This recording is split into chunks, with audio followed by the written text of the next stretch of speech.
नमस्कार, मैं हूं श्वेता सिंह। आप देख रहे हैं नाइस सिटी न्यूज। बहराइच में 23 सितंबर को फरहीन नाम की एक मुस्लिम लड़की का हत्या कर दी जाती है उसके पिता के ही द्वारा, जो कि एक आपराधिक प्रवृत्ति के व्यक्ति थे। और एक ही रात में उसका शव भी दफना दिया जाता है बिना किसी को सूचना देते हुए, ना ही पोस्टमार्टम हुआ। ये ऑनर किलिंग का मामला है और इस पूरे मामले पे अब निष्पक्ष जांच के लिए अखंड आर्वत आर्य दंडी महासभा के राष्ट्रीय अध्यक्ष ऋषि त्रिवेदी जी सामने आए हैं और लगातार वह शासन प्रशासन से ये मांग कर रहे हैं कि इस पूरे मामले की जांच की जाए। हमारे साथ इस समय ऋषि त्रिवेदी जी मौजूद है। चलिए सीधे इस मामले पर उनकी प्रतिक्रिया लेते हैं। ऋषि त्रिवेदी जी, हमारे चैनल पे बहुत बहुत स्वागत है। क्या कुछ कहना चाहेंगे सर, जिस प्रकार इस मुस्लिम महिला की मृत्यु करा दी गई है उसी के पिता के द्वारा, और अब आप उसकी आवाज बनकर उसको इंसाफ दिलाने की कोशिश कर रहे हैं? है कि जो हमारा बहराइच जिले की जो कमेटी है उनके द्वारा मेरे संज्ञान में आई ये बात। फिर मैंने माननीय मुख्यमंत्री जी को और वहाँ के जो पुलिस अधीक्षक हैं उनको और डीएम महोदय को पत्र लिखा।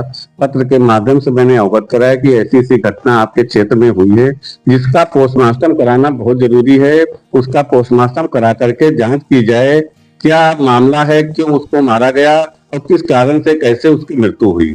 तो इसके लिए हमने पत्र भी लिखा है और शासन प्रशासन से लगातार मैं संपर्क में हूँ, लेकिन अभी तक प्रशासन ने कोई कार्रवाई नहीं की। कल 17 तारीख को 17 नवंबर को मैंने फिर डीआईजी महोदय को पत्र लिखा है और उनसे भी बात किया है। उनसे मैंने कहा कि इसकी जांच निष्पक्ष जांच कराई जाए। उसका पोस्टमार्टम के बिना कोई भी जांच जो है पूरी नहीं होने वाली। पोस्टमार्टम होना बहुत जरूरी है, लेकिन अभी तक किसी ने भी उसको संज्ञान में नहीं लिया, ना ही कोई कार्रवाई ऐसी हुई है वहां पर जिससे पता चले कि हाँ उसका पोस्टमार्टम हो रहा। तो मैं चाहता हूँ कि उसका पोस्टमार्टम हो, और यदि शासन प्रशासन इस पे कोई कठोर कार्रवाई नहीं करता है तो बाध्य होकर के मुझे जो है हाईकोर्ट की शरण में जाना पड़ेगा।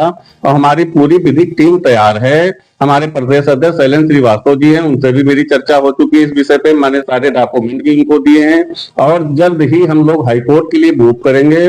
और दीपावली के बाद इधर हमारे कार्यकर्ता जो है डीएम महोदय के कार्यालय पर प्रदर्शन कर उनको ज्ञापन देने का कार्य करेंगे, जिससे कि वहां उस घटना का निष्पक्ष जांच होना बहुत जरूरी है।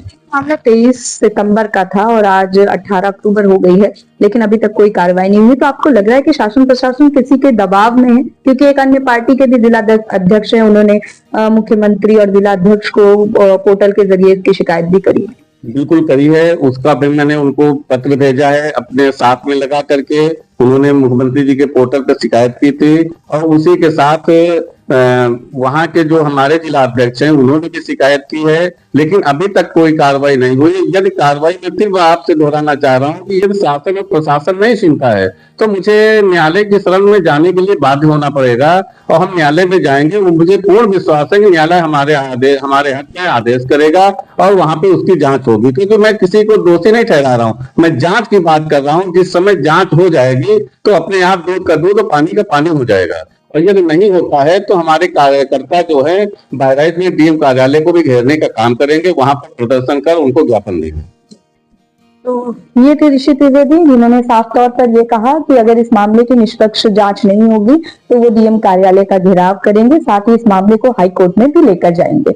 बीच में मुस्लिम महिला के साथ ऑनर किलिंग का मामला सामने आए हैं, जिसकी निष्पक्ष जांच को लेकर अखंड आर्य आर्य दंडी महासभा के राष्ट्रीय अध्यक्ष ऋषि त्रिवेदी जी ने एक अभियान छेड़ दिया है। क्या कुछ कहेंगे इसको लेकर? देखिए, मैं एडवोकेट राम बहादुर गौतम, भारतीय नमन पार्टी का राष्ट्रीय अध्यक्ष हूँ।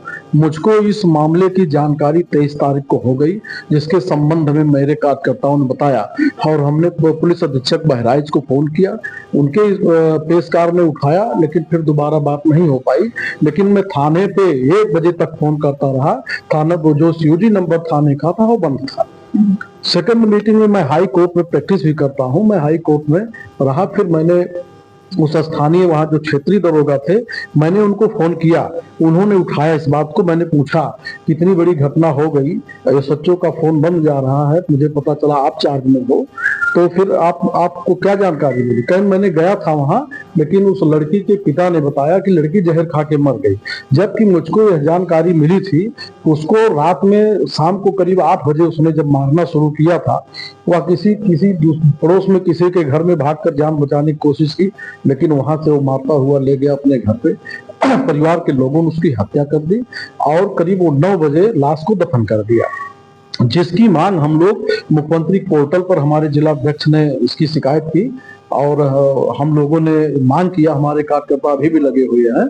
तो हम लोगों ने निष्पक्ष जांच की बात कही, लेकिन अभी तक प्रशासन सुन नहीं रहा है।